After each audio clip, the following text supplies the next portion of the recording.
naman nakatulala dyan, anak. Kalabit sa akin ni Chang Alma. Ako ang nasa tindahan ngayon para magbantay. Umalis si Chang Elma at Chang Norma dahil nagpunta ng bayan at kaming dalawa ni Chang Alma ang naiwan. Wala po, Chang. Namimiss mo na ba ang nobyo mo? Umupo si Chang Alma sa bangkito at nagpaypay ng kanyang abaniko. Kahit malakas naman ang ikot ng electric fan ay nagpaypay pa rin ito. Mas lalo akong nalungkot ngayon. Ganito pala ang feeling ng naiiwan. 1 linggo na kasing wala si Sian. Ang sabi pa naman niya ay tatawag siya pagkarating sa kanyang penthouse. Tumawag nga ito para sabihin na sasakay na ng kanyang chopper para umalis sa ibang bansa.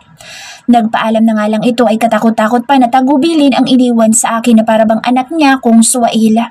Kahit ayokong tanggapin ang black card nito ay mapilit ito. Bago nga ito umalis dito sa Bulacan ay siniguro nitong maraming laman ang tindahan ng mga tiyangko. Maski ang stocks namin dito sa bahay ay punong-puno. Nagpabili pa tuloy ng isa pang mas malaking refrigerator. Nakita ko pang ang nag-abot si Sian sa mga tiyangko. Tuwang-tuwa naman ang matatanda. Ang bahay na kanyang pinapagawa naman ay palagi kong minomonitor. Nagkakausap din kami ng engineer na kinuha ni Sian. So far, malaki ng improvement. Tingin ko nga malapit na itong matapos. Siguro wala pang 2 buwan ay tapos na ito. Hindi ako nakasagot at mataman lang akong tiningnan ni Chang Alma. Ganyan talaga ang buhay pag-ibig. Madalas malungkot, may tampuhan at awayan pero mas lamang pa rin ang pag-ibig. Kahit nga madalas kayo magkasama ay kuminsan talaga hindi kayo magkakaunawaan. Minsan parang pakiramdam mo ay wala ng love sa inyong dalawa kapag nagkaaway kayong dalawa. Pero dapat ang hindi mawawala sa inyong dalawa ay yung respeto sa isa't isa. Pangaral ni Chang Alma. Napatitig ako sa akin, Chang. First time ko lang marinig ang ganitong salita mula sa kanya dahil never itong nagbanggit ng ganitong usapin. Naranasan mo na po bang magmahal, Chang? Tanong ko sa kanya. Siguro. Ilang saglit itong natahimik na para bang may naalala sa nakaraan. Hindi ko masasabi kung pag-ibig ba iyon o paghanga lang. Ano pong ibig mo sabihin? Pakakwento naman, Chang. Bigla ako na-curious sa kanya. Bumantong hininga muna ito at napatitig sa hawak na abaniko. 15 anyos pa lamang ako noon na magkaroon kami ng bagong kapitbahay din sa Rogelio. Naging kaibigan namin siya ng yung mga Chang at ng yung ina. May 2 din siyang kapatid na babae na halos kaedaran lang namin. Dahil magkapitbahay lang noon ay halos araw-araw magkakasama kami sa paglalaro.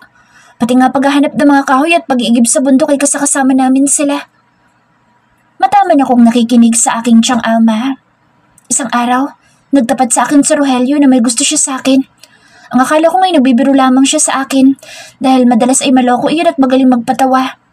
Pero nung araw na iyon na magkasama kaming nag-iigib ng tubig sa bundok, ay binigyan niya ako ng isang pirasong bulaklak na pinitas niya pa sa tabi ng ilog. Hindi ko masasabi na nagkagusto ako kay Rogelio dahil masyado siya mabait at parang kapatid na ang turing namin sa kanya. May itsura siya at matangkad. Kahit payat at moreno ay makikita mo sa kanya na magandang lalaki. Huminto si Chang para tumikim at nagpatuloy sa pagsasalita. Hanggang isang araw ay palagi niya akong kinukulit kung may pagtingin na ba ako sa kanya. Ako naman ay palagi ko siyang tinatawanan. Nalaman yun ng iba kong kapatid.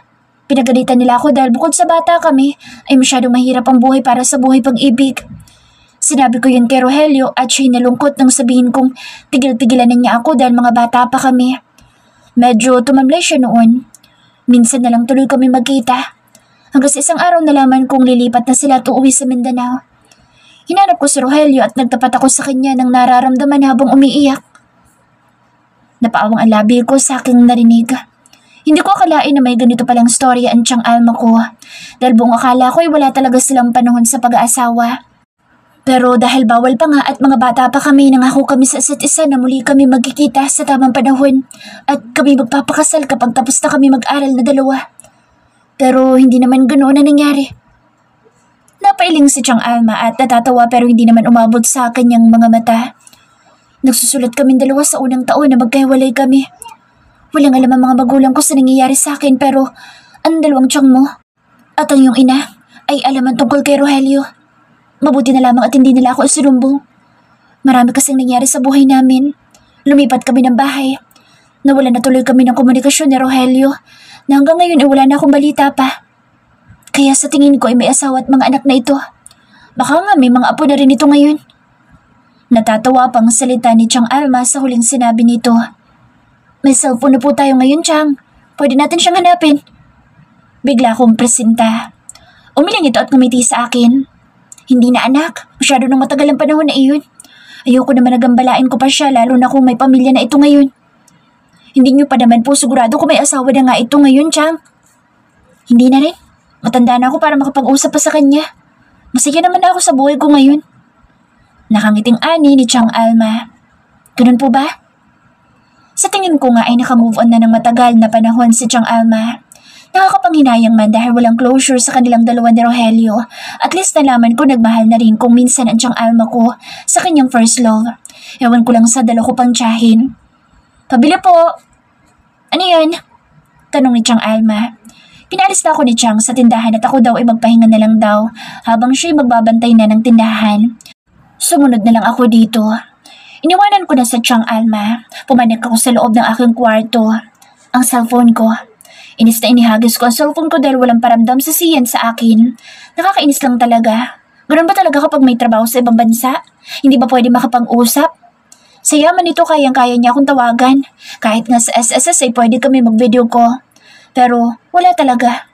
Hindi ko maiwasan na hindi lamunin ng selos. Dahil pwedeng marami itong nakikita lalo pat marami magagandang babae sa lugar na iyon. Nakakainis lang dahil kahit isang hi or hello man lang talaga ay wala. Nag-open ako sa aking account. Ang muling pag-uusap lang namin ay si Misty nitong isang araw at hindi pa ito nag-online pa. Si Xavier kaya, kumusta na? Magtanong nga ako sa kanya. Isang ring lang ay sumagot agad dito. Ang bilis. Hello, Miss Beautiful Hannah. A.K.A. my sister-in-law. What's up? Mabuti na ba't napatawag ka sa akin? Sunod-sunod na pagbungad ni Xavier sa akin. Natawa lang ako dahil na-miss ko kahit paano ang kakulitan nito. Ayos lang ako. Wala namang pinagbago. Ikaw ba? Naku, kahit hindi mo tanungin, I'm still rich and handsome as hell. Mayabang na salita nito sabay tawa sa kabilang linya. Ewan ko sa'yo. I'm just kidding. By the way, bakit napatawag sa Miss Beautiful Hannah? May problema ba? Wala naman. Gusto ko lang itanong kung kailan ang uwi ng kuya mo. Mababa ang boses kong tanong. Nahihiya ako kay Xavier. Natahimik sa kabilang linya at ilang segundo bago ito nagsalita. Actually, Miss Hannah, hindi ko rin masasagot kung kailan ang pagbabalik ni Kuya. Hindi kasi yun nagpaparamdam kapag may trabaho sa ibang bansa. But I will assure you na magpapakita iyon na parang kabuti. Ganun ba? Ilang kwentuhan pang aming ginawa ni Xavier bago ito nagpaalam sa kabilang linya. Busy ito sa kanyang business. Matapos ng aming usapan ay humiga ako sa kama at niyakap ang malaking una na palaging ginagamit ni Sian nung siya ay nandirito pa. Hindi ko maiwasan na hindi tumulong aking luha. Sobrang miss na miss ko na ito at palagi kong hinahanap ang kanyang amoy. Parang hindi ko na rin kakayanin na magtagal pa dito at baka ako'y mabaliw sa kakaisip kung kailan magpaparamdam si Sian sa akin. Pumangon ako at nagligpit ng ilang gamit. Halos lahat ng damit at gamit ko ay puro bago. Ito ang iuuwi ko. Ang ilang damit ay iwan ko pa rin dito. Uuwi ako sa bahay ng mga kaibigan ko dahil ilang linggo na lang din ay magbubukas na muli ang paaralan. Hindi ko na rin kayang araw-araw na umiiyak habang namimiss ko si Sian. Baka sakaling mabawasan ng pangungulila ko sa kanya. Pagkahaponan ay sabay-sabay kaming kumain ng aking mga tiyang. Nagpaalam na rin ako na luluwas na ako ng Maynila. Gulat na gulat pa ang mga ito at ayaw pa akong pabalikin pero dahil sa trabaho ko ay pumayag na rin ang mga ito. Pinuntahan ko rin si Sheena at si Nanay Sally para ako'y magpaalam. Binigyan ko ng pang-stock para kahit paano hindi sila malungkot. Pero nalungkot pa rin na mag-ina sa akin. Lalo na si Sheena na walang tigil sa kakatanong sa akin kung may kakilala ba ako kasing gwapo at kasing yaman ni Sian. Beshi, huwag mong kalimutan na pabaunin ako ng gwapo ha at mayaman. Yun na lang ang gift mo sa akin. Hinatid ako nito sa labas ng bahay. Ay, ewan ko sa'yo, Sheena. Pero sige, susubukan ko makahanap. Lumiwanag ang maganda mukha ni Sheena. Yan ang gusto ko sa'yo, honey. Para sabay-sabay tayong yumaman at mamatay sa inggit yung mga kapitbahay natin, lalo na yung malanding si Margaritang Impacta. Hindi pa rin nawawala ang matinding galit ni Sheena sa kalapitbahay nitong si Margarita na madalas ay kanyang kaaway. Minsan na nga siyang nabarangay dahil sununtok niya ito sa muka at dumugo ang uso ng babae. O siya, sige. Magkita na lang tayo ulit sa susunod. Pwede rin naman na pasyalan mo ako sa Manila. Welcome ka naman doon. Ngiti ko sa aking BFF. Depende sa buhay. Sige na, ingat ka. I love you. Love you din. Sabay kami nagtawanan ni Sheena nang sumabay si Pakito na kanyang alagang pusa. Hinatid pa ako ni Chang Norma sa terminal at sumakay ako ng taxi. Bumili ako ng ilang pasalubong para kahit paano ay may dala ako sa aking mga kaibigan. Hapon na nang makarating ako sa tapat ng aming bahay. Mabait naman ang taxi driver dahil tinulungan niya akong ibaba ang ilang gamit ko. Hindi naman iyon karamihan. Thank you po, Manong. Walang anuman po. Matapos umalis ng taxi, ibinuhat ko na ang dala kong maleta at ilang mga pasalubong. Si Sian pa naman ang bumili ng maleta ko na sobrang bago at mabigat. Marami pa nga ako mga gamit sa akin yung penthouse pero hindi ko na iyon kukunin dahil tsak na babalik pa rin naman ako doon. Bago pa ako mga tok ay kinuha ko ang cellphone para tumawag. Magpapadeliver na lang ako ng food namin para kahit paano ay hindi na kami magluto ng aming dinner. Napatayo ako ng tuwid na makita ko ang dalawang lalaki na nakatayo sa harap ng gate at nagpapausok ng sigarilyo. May bagong kapitbahay na pala kami dito sa tapat ng aming bahay. Parehas silang nakamasid banda sa akin. Hindi ko yun binigyan pa ng pansin at kusa na sana akong kakatok sa pintuan nang hawakan ko ang doorknob. Bukas iyon kaya pinihit ko para buksan ang malakang pintuan. Wala kasi akong susi dahil naiwan ang mga gamit ko sa penthouse ni Sian. Sabay kami nagkatinginan ni Ate Aryan na pababa ng hagdan. Mukha pang galing ito sa higaan dahil gulo-gulo pa ang buhok. Ate Aryan! Napatakbo ko para lapitan si Ate Aryan. Niyakap ko ito ng mahigpit dahil namiss ko ito. Hana! Namiss kita, Ate Aryan? Niyakap din ako ni Ate Aryan. Namiss din kita. Kinuha na bang alaga mo? Tanong nito matapos namin magyakapan na dalawa. Tumango ako. Yes, ate. Last week pa. Huh? Last week pa pero ngayon ka lang umuwi? Pagtataka nito, bigla akong nakagat ang ibabang labi ko. Hindi ko pa pwedeng sabihin kay Ate Aryan ang nangyari nitong mga nakaraang linggo. Lalong-lalo na sa amin ni Sian. Wala pa akong lakas ng loob. Umuwi ako sa Bulacan, Ate Aryan. Namiss ko rin ang tatlong tiyahin ko kaya kanamusta ko? Ganun din ang BFF kong si Sheena. Yun na lamang ang pwede kong sabihin. Sa ngayon kasi medyo komplikado pa. Tinulungan ako ni Ate Aryan sa mga gamit ko para ipasok. Tuwang-tuwa ito sa ilang pasalubong ko. Nagpunta kami sa kusina. Kumain ka na ba? Tanong nito sa akin. Umiling ako. Hindi pa, pero nagpa-deliver na ako ng food para may dinner na tayo. Nakangiti na ani ko kay Ate Aryan. Tumitig sa Ate Aryan sa akin para bang sinusuri niya ako kaya bigla akong nailang at nahiya. May kakaiba bang nangyari sa'yo, Hana? Blooming ka ngayon, be. Tinignan pa ako nito mula ulo hanggang paa. Uminit ang magkabilang pisngi ko. Diyos ko po, ayoko magsalita pero ayoko naman na magsinungalin. Ha? Wala ate. Ganun pa rin naman. Halos masabid ako sa aking sinasabi. Kunot noon naman sa Ate Aryan sa akin na akala mo'y binabasa nitong aking kaisipan. Wala sa loob na napakuha ako ng tubig sa pitchil. Alam ko meron, ayaw mo lang sabihin. Lord help me. Napakamot na lang ako sa aking noo at tumingin kay Ate Aryan pero ako naman ngayon ang napakunot ang noo nang makita ko ng malapitan na maganda at makinis nitong mukha. What happened to your face, Ate Aryan? Nanlaki ang mata ko nang makita ko may parang galo sa kanyang pisngi at namumula pa iyon. May ilang gasgas din itong nakuha sa kanyang mga braso. Sobrang makinis at maputi si Ate Aryan kaya kitang-kita agad ang sugat sa kanyang balat. Napasingap ako ng ikwento ni Ate Aryan ang muling encounter nito sa kanyang pinsan na si Bettina, ang pinsan nitong anak ata ni Satanas. Hindi ka pa rin tinatantanan ng pinsan mo na yun, te? Inis kong salita. Maski ako'y kumukulo ang dugo kapag nakikita ko ang babaeng iyon. Madalas kasing mag-away si Ate Aryan at ang Bettina na iyon. Kahit saan na lugar basta magkita ang mga ito at hindi pwedeng hindi magbabangayan. Ang Bettina na iyon ang palengkera. Na-uppercut na nga iyon ni Ate Lian eh.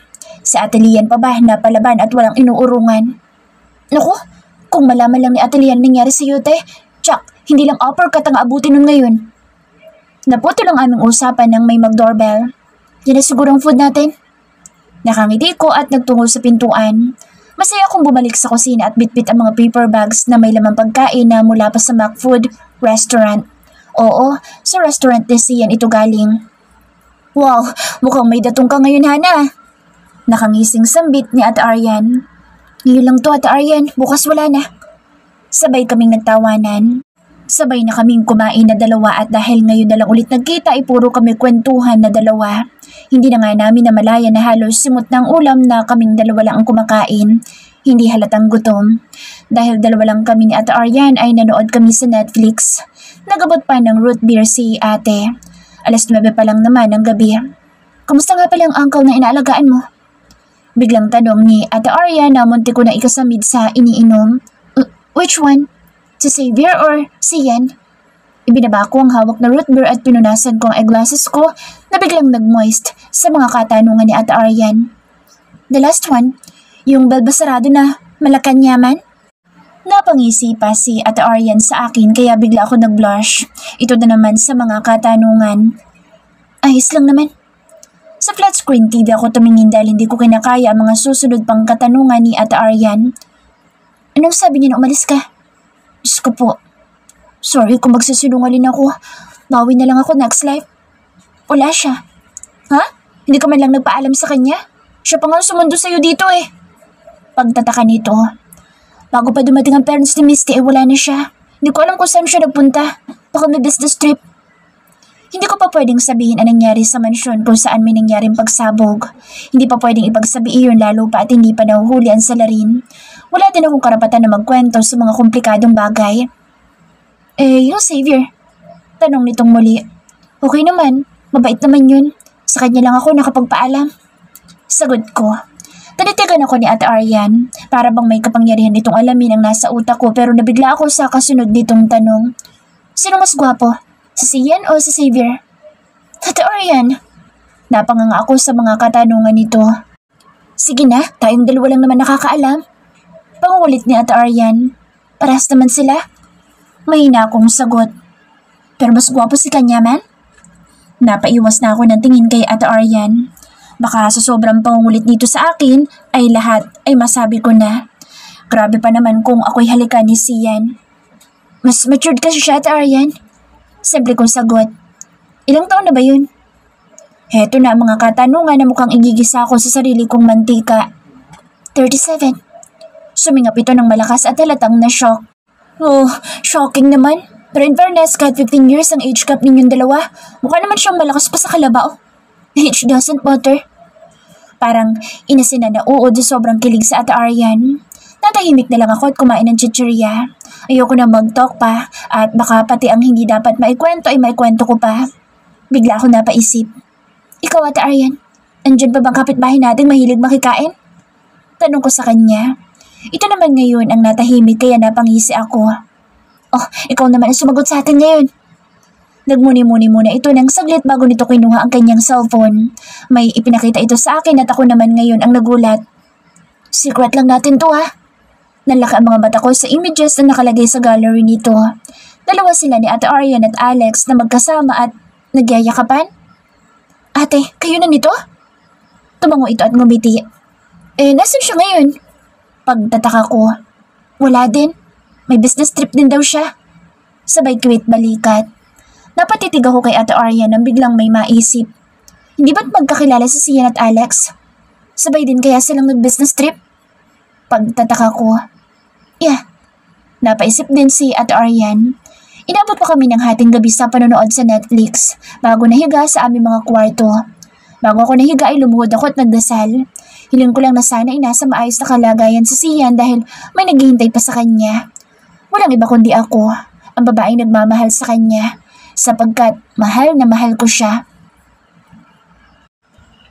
Dahil tinanghali na kami ng gising ni Ate Aryan, pinag-isa na namin ang breakfast at lunch. Niyaya ko na rin itong mamili sa supermarket. Nahiya pa nga si ate dahil ako na maglalabas ng pera para may stock kami dito sa bahay. Panatag naman akong hindi magagalit si Sian sa akin kung gagastusin ko ang pera nito. Paglabas namin ng bahay, nang biglang may sumulpot na isang lalaki sa aming harapan. Napakunot ang noo ko dahil isa iyon sa nakita ko kahapon noong dumating ako. Saan po kayo pupunta, ma'am? Tanong na isang malaking katawan na lalaki. May itsura ito with accent pa ang pagsasalita. Pasimple kong hinila ang damit ni Ate Aryan. Mukhang kilala nito ang lalaki at tinawag pa talaga siyang ma'am. Sa SM North ang punta namin. Sagot ni Ate Aryan na feeling ko nga ay kakilala nito iyon. Kami na po maghahatid sa inyo, Ma'am Aryan. Magalang pa na sagot nito. Naku, wag na. Nakakahiya naman. Umiling pa si Ate Aryan at ngumiti dito. Sige na po, ma'am, at baka may mangyari na naman sa inyo hindi maganda. Malalagot kami kay bossing. Naguguluhan ako sa usapan ni Ate Aryan at ng lalaking nasa harapan namin ngayon. Sige, sagot ni Ate Aryan. Maagap na pinagbuksan kami ng pintuan ng lalaki. Pinauna akong isakay bago si Ate Aryan. Ate Aryan, Sino naman ang mga yan? Agad kong tanong. Napansin ko ang lalaking driver. Siya din yung nakita ko kahapon na lalaki. So magkakilala talaga sila ni Ate Aryan? Pinasadahan ko ng tingin at bawat kilos ng dalawang lalaki sa aming harapan. Hindi naman sila mukhang masamang tao o may gagawin na kahinahinala. Mukha pang ang friendly ang mga ito dahil palaging nakangiti. Wala nang nagawa sa Ate Aryan kundi sabihin ko sino ang mga ito. Hindi ko akalain na ganito pala ka-protective si Alex sa aking kaibigan. Pero dapat lang din na may bantay si ate dahil bihira na nga lang itong lumabas ng bahay, makakasagupa pa niya ang bruhan niyang pinsan. Napatingin ako kay Ate Aryan na biglang tumahimik habang hawak ang kanyang cellphone. Para bang may delubyon dumating. Are you okay, Ate Aryan? Tanong ko sa kanya. Tumango lang ito pero ang mata ay nasa hawak nitong cellphone. Sigurado ka? Oo. Ayos lang ako. Bagay itong nagtaas ng muka at nginitian ako ng matipida. Kahit gusto ko pa sanang magtanong ay pinili ko na lang na manahimik. Pero sa tingin ko ay may problema ngayon si Ate Aryan. We're here. Salita ng driver na ang pangalan ay si Lucio, ang kasama nito ay si Randy. Pagbaba namin ng kotse ay sinabihan ni Ate Aryan ang dalawang bodyguards nito na huwag na kaming sundan dahil naiilang at hindi ito sanay na may nakasunod. Mabuti na lang at mabilis na mapakausapan ng dalawa kaya heto kami ngayon masayang palakad-lakad na dalawa. Sana all may bodyguards. Shh! Huwag kang maingay. Saway nito sa akin na para bang hiyang-hiya pa. Pagliliwaliw muna kaming dalawa ni ate dahil na-miss namin ang isa't isa ay kung saan-saan na kami napadpad habang nagkukwentuhan. Wala naman kaming bibilihin na dalawa kundi sa supermarket lang kaya nagpunta na rin kami. Tigisang cart kami at masaya naman akong kuha lang ng kuha sa stall ng mga kakailanganin namin sa loob ng bahay. Kumuha kami ng mga prutas, isda at mga gulay. Dahil mahilig kaming kumain sa bahay kaya kailangan lang na mag-stock ng pagkain sa aming fridge at cabinet. Ang sarap lang din sa feeling na hindi ko perang ginagamit namin na panggastos, kundi sa black card ni Sian.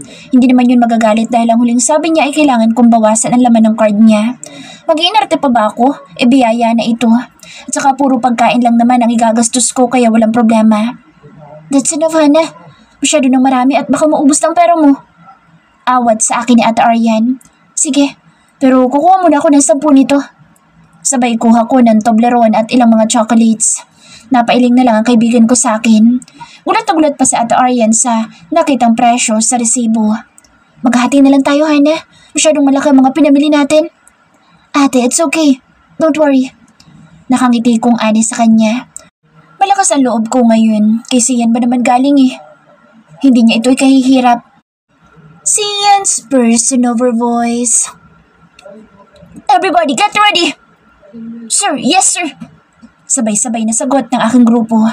Nasa gitna kami ng laban ngayon dito sa remote area sa isla ng Jawar sa bansang Somalia. Nitong nakaraan ay nagpatawag ng meeting ang aming big boss at muli ay sasaba kami sa aming trabaho matapos ng 3 buwan na pagkapahinga. Ako ang itinalagang team leader sa aming grupo. Hindi dahil isa akong ex-Navy SEAL, kundi kami ay nagsanay ng 2 taon sa pinakamahirap na pagsasanay. Hindi basta-basta ang grupo ipinasok namin dahil isa itong sekretong organisasyon na tanging mga matataas na ahensya ng bansa at sa iba't ibang panig ng mundo ang tanging nakakakilala sa aming grupo. Ang aming big boss na siyang nagtatag sa Bratsuvu na aming kinabibilangan. I'm a senior chief petty officer in Navy for 12 years in the service. Halos kalahati na ng buong buhay ko ay nasa dagat at may hawak ng mga matataas na uri ng armas. Wala na sana akong balak pang umalis sa aking trabaho kung hindi ko nakilala sa big boss. He was our master chief in Navy. Sa galing na aming big boss ay marami kaming nag-training sa kanyang binuong grupo. Pero sa kasamaang palad ay 2 lang kami na nakapasa ni Alvin, my dumb cousin. He was also in Navy at that time when I forced him to join. Nakilala ko ang ibang mga kasama ko sa bansang Russia kung saan kami nagsanay ng 2 taon nang hindi naalalaman ng aming pamilya. Get ready, Miller. Larkin and Rafferty. They're coming close to the target. Go, run! Malakas kong salita sa earpiece. Yes, sir. Sagot ng mga ito. Breakerman, look the location. Okay, sir. Hawak-hawak ko ang mataas na kalibre ng M16. Hindi kami mauubusan ng bala dahil nakabihis iyon sa aming katawan at ang dala naming mabigat na backpack ay puro rifles at bomba. Dahil sa malakas na ulan ay napakaputik na aming dinaraanan. Kahit delikado ang lugar na ito, hindi lang sa mga terorista kundi sa mga wild animals. Pero sinanay na kami sa mga ganito kaya wala na ito sa amin. Nagkahiwa-hiwalay na kami para mabilis na mapalibutan ang building na aming susugurin dahil sa teroristang hadu na delikadong mga tao. Patakbo habang nakataas ang hawak kong M16 nang biglang may malakas na pagsabog ang aking narinig na malapit lang sa aking pwesto. What the hell? Malutong kong pagmumura. Napabilis ang pagtakbo ko nang marinig ko ang pamilyar na boses. What did you do, Light? Galit na singhal ni Sugar. Kasunod dito si Freemanger na tumatakbo rin. Kinuha ko ang 3 bomba at malakas na inihagis iyon kung saan kami nagmula para hindi na kami masundan ng aming kaaway. Sumulpot si Breakerman na isang genius at Zimmerman. Pinagbabaril ng mga ito ang mga nagsulputang mga kalaban. Kahit nasa makitid na daan, walang tigil sa kakaputok ang bawat isa sa amin habang tumatakbo papunta sa aming target. Lumitaw na rin si Graver na isang matinik na sniper. Let's go! Sigaw ko na maubos ang kalaban. Ilang minuto na lang ang natitira sa amin at kailangan na naming matapos ang trabaho at hindi pwedeng pabagal-bagal dahil buhay namin ang kapalit nito na hindi ko papayagang mangyari. Kung nung una ay wala akong pakaalam kung mamatay ako sa aking serbisyo anumang oras, hindi na ngayon dahil hindi ko kakayaning iwan ang pinakamamahal kong babae. Ang siyang nagbigay sa akin ng panibagong sigla sa aking buhay. My life, Hannah. Where are the 3 fuckers? Malakas na sigaw ni Light. You hot-headed, Light! They're all in the target now! Let's go! Itinulak pa ni Sugar sa Light sa likuran at nagmurahan pa. Langya talaga ng mga ito at nagtalo pa. Third person over voice. Nauna nang sumugod si McWright habang walang tigil na ratrata ng mga matataas na dekalibreng armas ang nagpaulan sa mga kalaban. Gumulong-gulong ang bawat isa at kanya-kanyang diskarte sa pagpapaputok. Sunod-sunod na putukan at walang mintis na namamatay ang mga kalaban. Napaigik sa sakit sa Freemanger ng matamaan ng bala sa balikat pero hindi ito nagpatinag. Halos ubusin nito ang balang nakasash na sa kanyang katawan bilang ganti dahil siya ay natamaan. Wala pa 10 minuto ay narating na nila ang pinaka-hideout ng mga teroristang hadu. Alam nilang malalakas ang puwersa ng kalaban dahil na rin sa makabagong teknolohiya. Pero dahil mautak ang kanilang big boss at ang mga kasama ay kasimbilis ng kidlat na kinain ng malaking apoy ang hideout ng mga hadu. Cover yourself, Roger! Napahawak sa kanya-kanyang earpiece ang grupo at walang sinayang na segundo ay mabilis silang nakalayo sa pinagsabugan na lugar. Dahil hindi lamang isa na pagsabog iyon, kundi ang buong lupain ng bundok na iyon ay pwedeng gumuho sa malakas na pagsabog. Go! Run to the east! Sigaw ni team leader sa suot na earpiece. Kailangan ng bawat isa na makarating sa barko na nakadaong sa pangpang kung saan sila sumakay bago pa sila magsimulang makipagyera. You'll need to get back here within 15 seconds. Any moment, that island will be disappear. Big Boss commanded. Bumibilang na ang kanilang Big Boss. Halos maghihiyaw ang mga lalaki na makarating sa barko. Sakto at 10 silang buhay, pero halos lahat ay sugatan dahil sa malakas na pagsabog. Napalapit si Big Boss at sinuri ang bawat isa na ngayon ay puro sugatan na. Si team leader McWright ay mabilis na nagsalute kahit pa malaki ang sugat na nakuha nito sa likuran sa hinang pagsabog. Kailangan muna ninyo magpahinga at magpagaling. Hindi kakayanan ni Zimmerman na kayo gamutin isa-isa kung siya din ay sugatan. Maotoridad na paliwanag ni Big Boss. Count your team. Leader, start with you. Go! Mabilis na napalayo ang barkong lula nila. Pinanood na lamang nila sa malayo ang umaapoy na isla. Nakakapanghinayang lang ang isla pero dahil sa mga chemicals sa ilalim ng lupa ay hindi na pwedeng manirahan doon maski man ang ilang mga hayop.